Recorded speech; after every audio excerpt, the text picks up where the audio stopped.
굿 코리아, 백 코리아라고 물어보는 사람도 있었어요. 그래서 내가 진짜 막 굿은 어디고 배스는 어디냐 이렇게 어수라고 말하기가 좀 싫었어요. 북한 외교관들의 월급이라는 게 굉장히 그 쥐꼬리 만한 월급을 받거든요. 결국은 뇌물 사회에서 뇌물을 제대로 주지 않았다고 해서 보복성으로 해가지고 사람을 망신 주고 끊임없이 괴롭히고 대한민국 헌법에 따라서 우리 국민이다. 국민이기 때문에 이 사람에 대한 보호는 우리가 한다.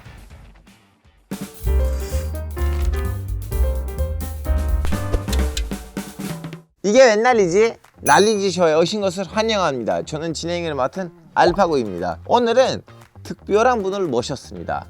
북한 고위급 외교관 출신 김정은 국무위원장을 실제로 7번이나 만난 측근이었죠. 이일규 위원님과 함께합니다.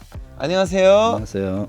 위원님 이제 언론을 통해서 전 세계에다가 많이 알려주셨지만 자기소개 부탁드리겠습니다. 저는 2023년 11월까지 마지막으로 외무성에서 일한 거는 해외 파견 직급은 쿠바 주재 북한 대사관 중치 참사였습니다. 2023년 11월 대한민국에 왔고 국가안보전략연구원에서 이제 북한 연구를 하고 있는 이일규라고 합니다.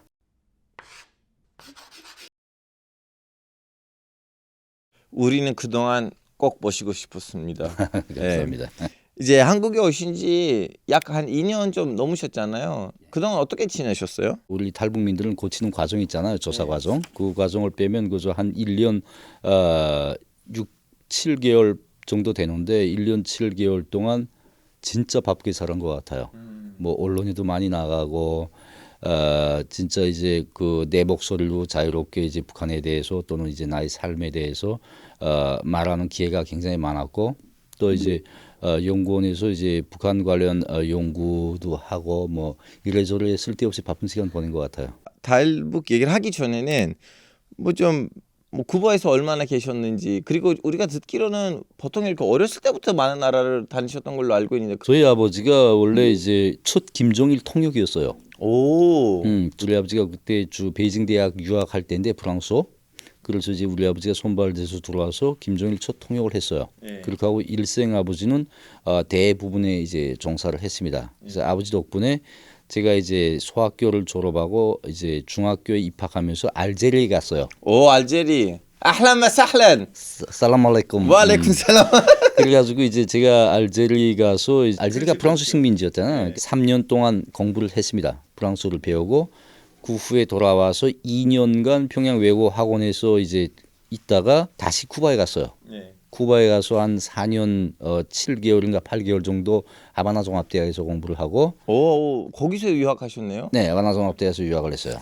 그렇게 하고 이제 졸업을 못 하고 평양으로 이제 귀국을 했다가 이제 외무성에 들어가서 한 몇 년 동안 고생했어요. 해외 한 번도 못 나가고 이제 밑바닥에서 이제 막 이렇게 돌면서 있다가 이제 2005년에 처음으로 제가 해외에 나갔습니다. 스위스 갔어요. 그 다음에 뭐 프랑스, 오지리를 비롯해서 유럽은 많이 가봤고, 그러니까 중남미, 뭐 멕시코, hon두라스, 파나마, 기타 등등해서 제가 해보니까 한 23개인가 4개인가 이제 다녔더라고요.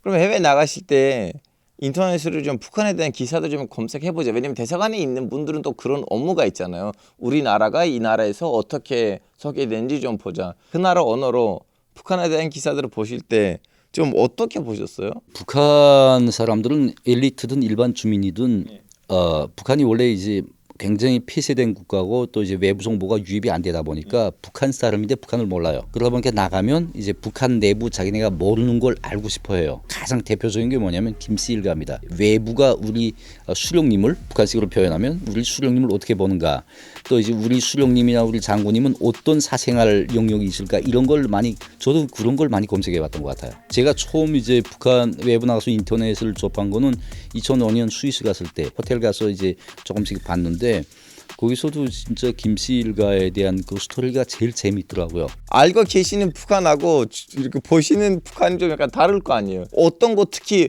너무 충격적인지, 그 뭐라고 해야 되나? 첫 배신감? 그게 사실은 사람마다 느끼는 감정이 다르지 않습니까? 그러니까 저 같은 경우에는 어떤 배신감 이런 게 느껴지진 않았어요. 저는 이제 그걸 보면서 이게 소방 세계가 정말 그 거짓말 뉴스가 막 그 차고 넘친다고 하더니 정말 거짓말 많이 하구나, 이런 그 정도로 세뇌가 잘 돼 있어서 그랬는지는 모르겠어요. 아무튼 이제 믿고 싶지가 않았어요. 근데 호기심은 계속 생겨요. 믿고 싶지 않은데 계속 호기심은 생기고 설마 이런 생각을 좀 많이 했던 것 같아요. 그러니까 처음에 보고 와 진짜 내가 믿었던 하느님 같은 우리 수령님이 정말 이런 사람이었다고 해서 배신감 느끼는 사람도 있습니다. 우리 위원님도 해외 가실 때는 사람들이 요즘 약간 사우스 코리아, 노스 코리아를 따질 때는 기분이 어떠셨어요? 거의 네. 엘리트라고 하는 사람들도 그렇고 또 이제 북한에는 이제 일반 주민들도 해외 나가는 사람들 있잖아요. 그러니까 노동 인력으로 모든 계층의 사람들을 이제 동일하게 느끼는 감정이 있어요. 굉장히 그 국적을 말하기가 좀 피곤합니다. 왜냐하면 이제 국적을 말했을 때 상대방의 반응이 보이잖아요. 내가 이제 노스라고 했을 때 상대방은 그 나라? 뭐 이런 식으로? 아니면 로켓맨 이런 식으로. 그렇게 막 놀라는 분들도 있지만은 조금 이제 그 것들을 표현을 안 해도 이제 그 좀 이상한 눈길로 보는 분들이 더 많아요. 그나마 노스냐 사우스냐 하는 사람들은 그래도 괜찮은 사람들이고 제가 직접 목격했어요. 쿠바에 있을 때 한 번 딱 했는데 굿 코리아, 백 코리아라고 물어본 사람도 있었어요. 그래서 내가 진짜 막 굿은 어디고 배는 어디냐 그러니까 굿은 당연히 사우스고 배드는 그 노스라는 거예요. 그러니까 좀 치욕스럽죠. 형제 나라라고 생각하고 왔는데 쿠바 이거 뭐지? 예, 그러니까 옛날에 내가 80년대부터 쿠바에 있었는데 80년대는 쿠바에서 이제 김일성 배지 달고 나가면 묻지도 따지지도 않고 사우스 코리아라는 물어보지도 않았어요. 쿠바 사람들은 그냥 코리아 하면 김일성 코리아밖에 몰랐어요. 네. 쿠바의 한류가 이제 본격적으로 들어간 게 2010년대 들어왔거든요. 그때부터 쿠바 사람들은 코리아 하게 되면 한국을 먼저 생각을 하기 시작했고 노스 코리아 하게 되면 이제 핵 만들고 미사일 만들고 이런 불법 국가로 평범한 주민들을 인식을 많이 하기 시작했어요. 우리 외교관들도 당연히 이제 그 국적을 물어보는 걸 제일 싫어했습니다. 국적을 물어보면 바로 이제 우리 같은 경우에 노스냐 사우스냐라는 질문이 들어오고 그때 이제 노스라고 말하기가 좀 싫었어요. 자존심이 많이 상했고 반발심도 생겼고 진짜 우리나라는 왜 이래 가지고 사람들한테 이런 수모를 받느냐 이런 생각도 했어요. 에피소드가 하나 있습니다. 네. 제가 한국이랑 정말 이제 놀랍게 대비 당했던 적이 하나 있어요. 제가 총총왕후 사건 취급하면서 이제 파나마에 계속 이제 들락날락을 했거든요.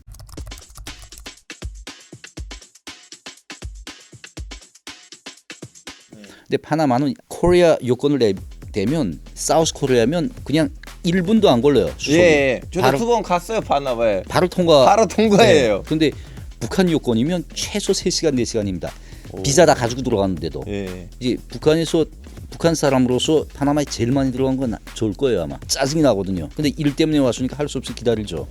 근데 한 번 내가 도착했는데 요건을 내밀었는데 바로 찍어서 내보내는 겁니다. 1분도 안 걸렸어요. 이 사람들 왜 이러지? 하고 지금 가는데 갑자기 뒤에서 숨가쁘게 따라와서 좀 다시 좀 와달라는 거예요. 와고 보니까 이건 노스코리아라는 거야.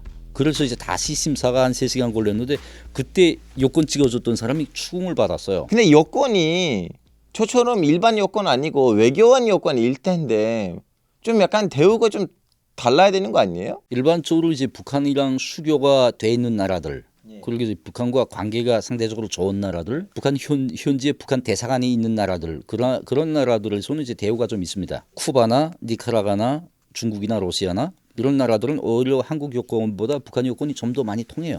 실질적으로. 근데 이제 북한이랑 수교가 안 돼 있는 나라들, 현지에 대사관이 없는 나라들 이런 나라들인 경우에는 아무리 외교 여권이라고 해도 노스코리아 하게 되면 색안경을 벗어 껴요. 외교관이랑 일반 여권이랑 그게 큰 차이 없습니다. 그 외교관 일은 북한에서 극한 직업이라고 월급도 제대로 안 주고 그 얼마 안 된 월급이란 해외에서 뭐 생존을 해야 되고 어떤 상황이었어요? 저는 다른 외교관 탈북민한테 들었던 얘기가 뭐냐면 시장에 가서 버려진 음식들을 우리가 안 팔릴 음식들을 미리 가서 가지고 왔어야겠다. 그 외교관으로서 너무 치욕스러웠다고 말씀하셨는데 개인적인 경험들 어떠셨어요?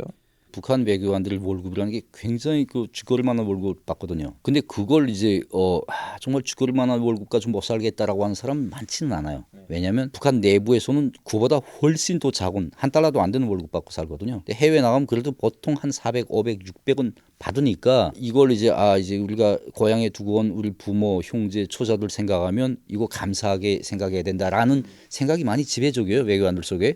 그럼에도 불구하고 또 현실을 직시해야 되니까 그 $500 가지고 못 살잖아요. 그러다 보니까 말씀하신 대로 정말 저렴한 곳을 찾아다녀요. 밖에 나가서 이제 이마에다 난 외교관에다 쓰고 다니지 않으니까 뭐 굳이 그런 이제 치욕 같은 걸 느끼는 건 아니지만은 전략해야 남는 돈을 가지고 북한에 가야 되잖아요. 그러니까 제일 그 이제 불편할 때가 언제냐면 이제 정말 3세계 개발국 나라 외교관들도 한 달 월급이 2천, 3천 불 넘어갈 때 북한은 진짜 500불을 감사하게 생각하면서 심지어 이제 선진국 외교관들보다 북한 외교관들을 일은 더 많이 할 거예요. 체제 수호를 위한 어떤 연구라든가 방안이라든가 나가서 싸움이라든가 이건 정말 더 많이 하는데 그 하는 것에 비해서 받는 보수는 너무 보잘것없죠. 그러니까 거기서 두는 자괴감도 혹시 있어요. 그러나 그런 자괴감을 계속 생각하면 거기서 못 삽니다. 그러다 보니까 그런 자괴감보다는 어떻게 하나 이제 자기 나한테 주어진 외교관으로서 이제 특혜나 특권을 이용해서 좀 이제 불법 공간도 마련해서 좀 더 이제 추가적인 보류도 해가지고 살아남겠다. 많이 벌어가지고 돌아가겠다. 이게 이제 기본적인 목표고 마인드죠. 저도 쿠바에 한 번 갔었는데요. 제가 알고 있는 공산주의보다 조금 더 물이 들어가가지고 좀 약간 물컹물컹한 공산주의 느낌이 있었는데 이제 우리 외교관님이 나 공산주의일 줄 알고 왔는데 왜 쿠바는 우리보다 조금 더 자유롭지? 그 생각을 좀 약간 들으셨나요? 역대 이제 공산주의를 한다고 있는 동구권, 예. 중국 그리고 이제 쿠바, 라오스도 있고 라오스, 베트남 그 어느 나라도 북한 같은 공산주의는 없어요. 북한처럼 이제 그 표현의 자유가 억제되고 어떤 시위나 결사의 자유가 억제된 공산주의는 없습니다. 나는 북한이 중국 정도만큼 변해도 북한은 이제 지상 낙원이라고 말할 수도 있어요. 쿠바는 이제 사람들이 이제 그 처음에 피델 카스트로가 59년 1월 1일 날 혁명 승리 를 이끌 때 자체가 공산혁명을 한 게 아니에요. 독재를 거부해서 혁명을 한 거고 그 과정 그 이후에 이제 사회주의 노선을 채택을 했지만은 쿠바 사람들이 생활 풍습이라든가 사고 방식이라든가 여러 가지를 고려했을 때 북한처럼 그런 독재를 갈 수가 없어요. 그러니까 이제 그걸 이제 먼저 이해를 하고 들어간 거죠. 이 나라 사회주의는 우리 사회주의랑 다르다. 북한 사람들도 옛날에는 사회주의 했지만은 이제 그 실제 북한 사회주의가 사회주의가 아니거든요. 정통적인 사회주의 원칙이나 관례나 관습이 다 북한에서는 부정이 돼요. 사회주의는 세습을 반대합니다. 네, 맞아요. 실제 사회주의는 네. 북한은 세습으로 가고 있잖아요. 사회주의라고 해서 이제 무조건 북한처럼 감시하고 통제하고 초용하고 이런 게 사회주의는 아니에요. 정말 퇴색되고 퇴행된 사회주의가 북한 사회주의죠. 따님도 쿠바에서 교육을 받았다는 걸 알고 있는데요. 다른 나라에서 교육을 받았다가 다시 북한에 들어가면 좀 약간 문제가 생기는지 아니면 쿠바에서 교육 받다 보니까 이상한 질문들을 하는지. 많아요. 그 실제 해외에서 이제 탈북하시는 분들이 대부분이 다 자식들 때문에 탈북을 하는 경우가 많아요. 오랫동안 자식을 해외에 데리고 나가 있어서 이제 얘들이 북한에서 받던 세뇌 교육이 아닌 정말 주제국의 일반 교육, 자유로운 사람들과 함께 어울리면서 그 주제국 시스템에 맞추다 보면 이상한 질문들을 합니다. 여기가 훨씬 더 좋네. 북한에 있을 땐 정말 사상 통제, 뭐 이제 뭐 옷차림 통제, 여러 가지 통제를 계속 받으면서 쪼그러들어서 애들이 살거든요. 정말 쪼그러들어서 살다가 나와 보니까 이게 다 펴지는 겁니다. 말도 편안하게 자유롭게 할 수 있고 누구 눈치 보지도 않고 하다 보니까 그게 습관이 돼요. 북한에 돌아가면 이 외부 세계의 사고 방식대로 사는 겁니다. 애들이. 북한은 해외 파견자들에 대해서 한 3년 동안 감시를 해요. 그 사람이 하는 발언이라든가 행동이라든가 그 사람이 쓰는 돈이 양이라든가 이걸 계속 감시를 합니다. 그러면 자연히 그 감시망에 걸려들죠. 비판받고 초벌당하고 그러다 보니까 이제 부모들이 걱정을 많이 해요. 들어가면 이런 말 하지 마라. 네가 본 걸 그대로 말하지 마라. 웬만하면 입을 다물고 살아라. 그 옷도 화려하게 입지 마라. 기타 등등. 그러니까 이게 애들한테는 굉장히 큰 스트레스입니다. 가기 싫죠. 이제 한국이 쿠바란 수교를 막으려고 임무를 받으셨다는 걸로 알고 있는데요. 그거 진짜 가능해요? 가능했습니다.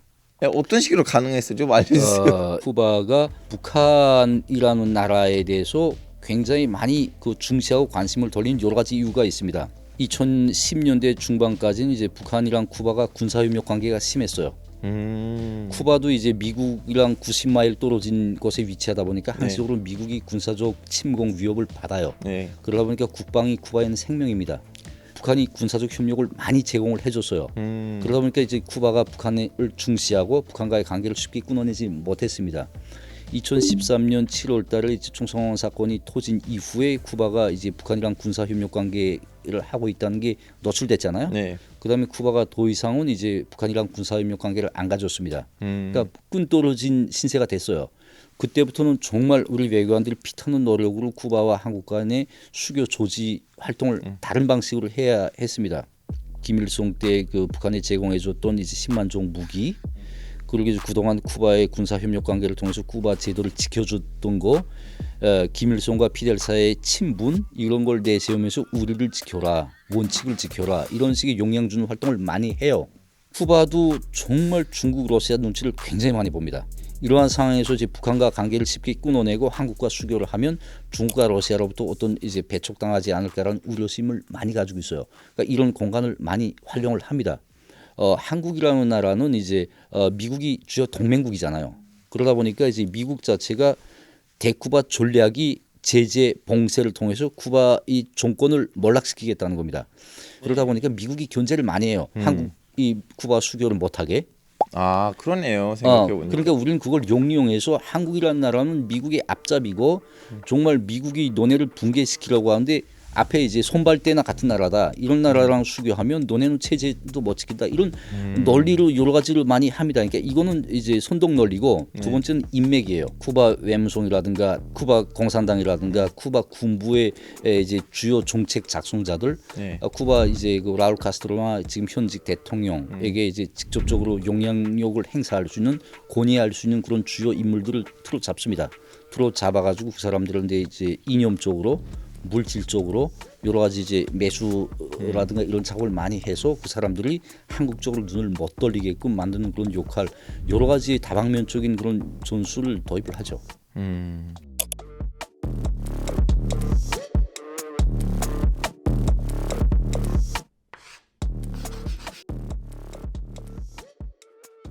자 그러면 이런 일들 하시다가 어떻게 보면 북한 입장에서 너무 애국자이셨잖아요.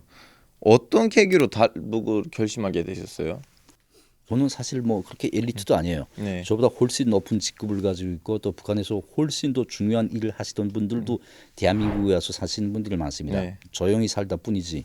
이게 내가 왜 이 말을 하냐면 북한에서 정말 저는 김정은에게 진실로 충실한 사람이 몇이나 있는지 모르겠어요. 이건 쉽게 말하면 뭐냐면 이제 누구나 이제 해외 나가다니는 사람들은 한 번쯤은 이제 한국이나 어떤 이제 자유 세계에서 살았으면 하는 꿈을 꿔요. 네. 단지 그런 꿈을 꾼다고 해서 다 탈북하는 건 아닙니다. 그렇죠. 여러 가지 탈북을 못할 수 있는 여러 가지 이유가 많아요. 그러니까 북한에 가족이 있다든가 또는 이제 내가 이제 북한을 떠나서 해외 다른 데 가서 산다고 해서 북한에서 살던 것만한 그런 지위나 또는 생활 환경이나 조건을 보장받을 수 있겠냐 이런 우려심이라든가 여러 가지 이런 게 작용을 해가지고 못합니다. 저 같은 경우에는 이제 항시적으로 이제 북한이라는 사회가 잘못된 길로 가고 있다라는 걸 계속 생각을 합니다. 네. 하지만은 여러 가지 복합적인 이유로 해서 구체제를 떠날 생각을 못해요. 가장 큰 이유가 북한에 계셨던 저희 부모님들 때문이었던 것 같아요. 지금도 아마 북한의 부모님들을 살아 계셨다면 전 탈북하기 어려웠을 겁니다. 근데 이제 가장 결정적인 계기는 뭐였냐면 정말 치욕스러웠던 일들이 있었어요. 그 한 가지 일 때문에 제가 탈북한 건 아니지만 결국은 뇌물 사회에서 뇌물을 제대로 주지 않았다고 해서 그 보복성으로 해가지고 사람을 망신 주고 끊임없이 괴롭히고 이게 결국은 제가 울컥해서 한 주일 내로 결심해서 떠나게 한 그런 이제 결정적인 계기가 아니었겠나 그렇게 생각합니다. 그 뇌물 얘기를 조금 더 풀어주시면 감사하겠습니다. 정책국의 대표부 지도과라는 게 있어요. 네. 그러니까 그 대표부 지도과의 기본 업무가 뭐냐면 해외에 나가 있는 모든 대사관들의 업무를 일과 생활 이걸 총괄하는 업무예요. 그러니까 감시하고 통제하는 기구입니다. 장악하고 제가 그 정책국 과장을 했어요. 하다가 제가 이제 그 중남미 지역 담당 부국장으로 올라가면서 제 후임으로 그 친구를 앉혀놨어요. 네. 2019년 8월달에 내가 이제 쿠바에 이제 식당을 내오려고 네. 평양에 들어갔어요. 네. 협의 때문에 들어가서 이제 들어갔는데 그날 제가 평양에 도착한 날 우리 장인어른이 사망했습니다. 그러다 보니까 이제 장례를 치는데 돈을 엄청 많이 썼어요. 생각지 않았던 돈을 많이 썼죠. 해외 파견자들을 대체로 이제 평양에 들어가면 한 8,000불에서 10,000불 정도를 써요. 네. 이게 다 뇌물입니다. 네. 그러니까 뇌물인데 이건 무조건 써야 되는 겁니다. 당비소라든가 간부과장이라든가 누구는 얼마 주고 누구는 얼마 주고 다 생각하고 계획을 가지고 들어가요. 저도 그때 이제 2019년에 그 쿠바에 파견됐다가 이제 얼마 안 되다 보니까 한 8,000불 정도 가지고 갔던 것 같아요, 평양에. 근데 이제 예상치 않게 장인어른이 돌아가시다 보니까 이제 제가 장례를 다 제가 제 돈으로 다 주관을 했어요. 그때는 이 친구가 좀 못나서는 겁니다. 근데 그 친구는 내가 안 친한 후배잖아요. 네. 뭐 저는 그 친구한테 돈 줄 생각 전혀 안 했댔거든요. 그래서 왜 만나자 그러냐, 그러니까 이제 지금 뭐 과거 여러 가지 살기도 힘들고 하는데 우리 부서가 돈 좀 도와달라. 그래서 이제 그때 당시엔 제가 진짜 빠듯했거든요, 예산이. 제가 베이징 다시 나왔는데 주머니 100달러밖에 없었어요. 그 100달러도 식비 때문에 100달러를 가지고 나왔어요. 그 정도로 다 털리고 나왔는데 아무튼 그 예산이 안 돼서 내가 지금 좀 힘든데 나가서 내가 주겠다, 보내주겠다 돈. 인상이 굉장히 안 좋아지더라고요. 아무튼 그렇게 해서 나왔습니다. 나왔는데 이제 이따가 한 달 만에 그 페루 정부가 이제 북한 외교관들을 다 내쫓다 보니까 그 페루 대사관 관리 때문에 네. 제가 중국에 출장을 가요. 네.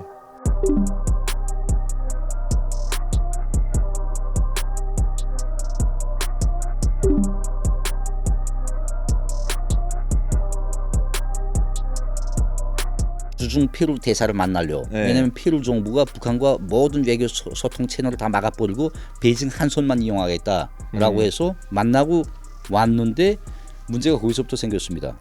이 친구가 우리가 이제 승인을 안 줬는데 왜 갔냐. 근데 그게 다 거짓말이에요 지금. 제가 승인 전부 근거를 다 가지고 있거든요. 두 번째를 왜 혼자 만났냐. 대활동 원칙에 혼자 만나게 돼 있지 않느냐. 않지 않냐. 2명 이상이 같이 만나야 되지 않냐. 근데 제가 그때 같이 간 거는 대상한 그 운전수를 하고 같이 갔단 말이에요. 그러니까 운전수는 대활동할 수 있는 권한이 없어요. 그러다 보니까 제가 혼자 만난 거 제 잘못은 맞아요. 근데 대체로 해외 파견되어 있는 외교관들을 다 혼자 활동합니다. 네. 누가 문제를 일으키지 않을 뿐이지 문제를 일으키면 굉장히 복잡해져요. 간첩 행위에다 이런 프레임을 씌운 대로 맞게 돼 있어요. 그다음에 이제 내가 그날 또 이제 공항에 나와서 비행기를 타려고 했는데 지금 늦게 나오다 보니까 비행기를 못 탔어요. 페널티 물고 다음 날 갔거든요. 그러니까 그 하루 동안 어디 가서 뭘 했냐. 그때 제가 소환될 뻔했어요.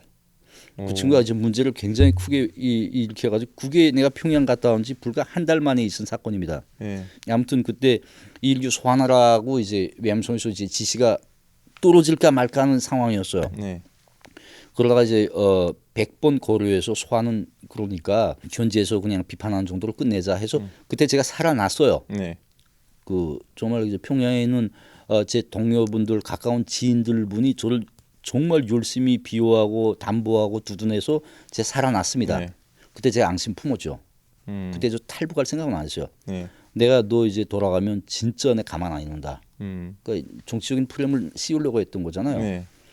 근데 그때부터 끊임없이 매달 정말 일을 많이 했거든요. 우리는 아무리 일을 해도 칭찬은 안 하고 정말 별치 않은 그 잘못을 저지른 데 대한 비판 정보는 계속 나오고 전 세계 54개 대사관들의 일규란 이름을 찍어서 비판하고 하면 다른 사람들을 여기저기서 전화합니다. 너 왜 뭐 이렇게 일을 안 해서 자꾸만 비판받냐.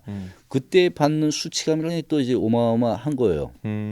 그러다가 이제 제가 탈북하기 직전에 지금도 제가 이제 경추 때문에 고생을 많이 합니다. 제 경추가 좀 안 좋은데 경추 안 좋아서 멕시코 가서 쿠바는 이제 보건 시스템이 좀 열악하다 보니까 멕시코 가서 치료받겠다고 하는데 그 친구가 승인을 안 주겠다는 거예요. 근데 바로 한 주일 전에 다른 사람은 승인 주면서 그게 정말 제 분노가 그 이제 일반 사람들 다른 사람들 보게 되면 뭐 그 정도 가지고 탈북하냐라고 말할 수 있어요.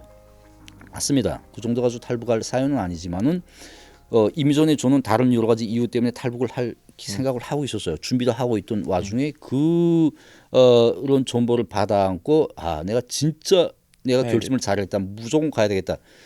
그게 제가 탈북하기 불과 한 주일 전에 받은 있었던 사건이에요. 그러니까 그게 제가 탈북하면서도 탈북행 비행기를 타면서도 이제라도 그만둘까를 계속 매 순간 하면서 비행기 탔어요. 그만큼 탈북이라는 게 어려웠거든요.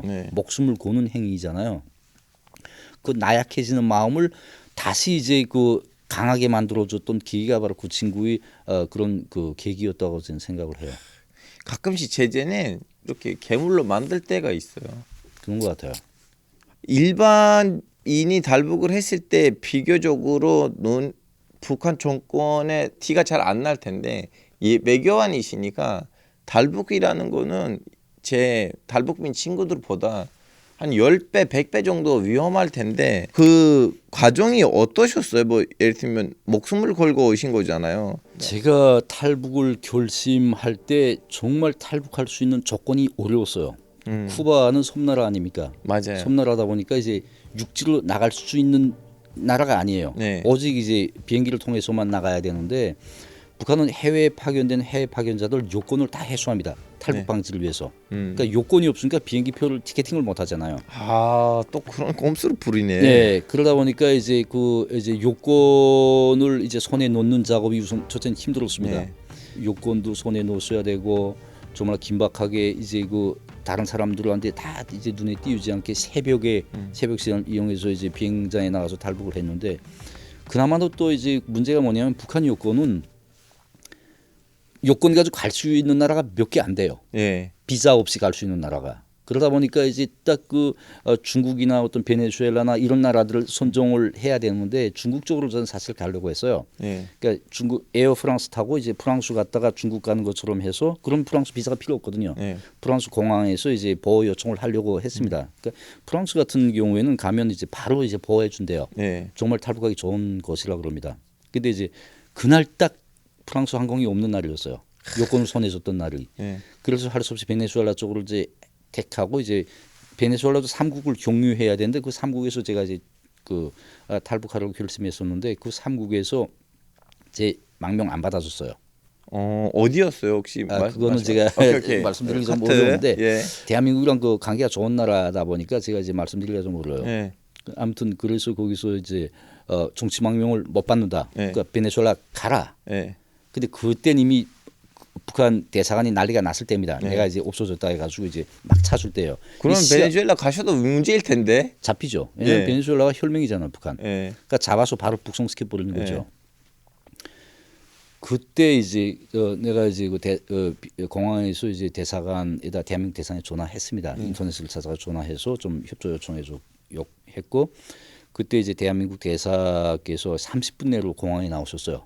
그래가지고 진짜 그 이민 당국한테 정말 질질 끌려가고 뭐 안 가고 몸싸움까지 하면서 그렇게 치열하게 30분을 보냈는데 그때 이제 대사님께서 오셔가지고 이제 그 대한민국 헌법에 따라서 우리 국민이다. 예. 국민이기 때문에 이 사람에 대한 보호는 우리가 한다. 어. 이제 너네 이제 더 이상 간섭하지 마라 해가지고 국적으로 살아났죠. 그래서 이제 거기서 정말 제가 가고 싶었던 프랑스를 경유해서 대한민국에 왔습니다.